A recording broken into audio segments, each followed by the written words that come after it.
Introduction. The Food Standards Agency, FSA, in the UK is under investigation for potentially fraudulent pork products ending up on supermarket shelves. The UK government is considering bringing control of the FSA under the Department of Environment, Food and Rural Affairs, DEFRA. In this video, we'll be talking about the allegations and cover the investigation into the mislabeled and potentially rotten meat.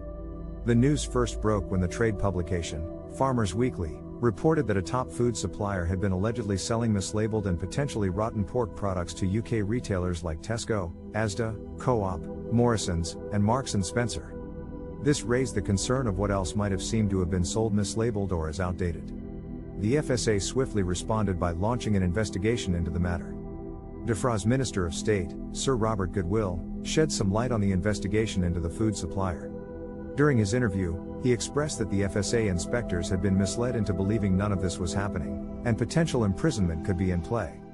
He also added that since the FSA had been arm's length reporting to the Department of Health and Social Care, they had not been as close to the supply chain, which should have been the primary focus area. The Farmers Weekly investigation found that this questionable meat had been imported from outside the UK, with tens of thousands of tons of foreign pork being mislabeled as British and sold as such. Further rumors stated that factory workers were trying to hide the bad pork by hiding it in lorries and other parts of the factory, leading to the suspicions of food fraud. In response to the unknown supplier, Mark Spencer, DEFRA's farm minister, stated that he had met the FSA and hoped for a criminal prosecution to occur if food safety offences had been proven. He also added that the cross-party Environment, Food and Rural Affairs Select Committee would consider what course of action could be taken.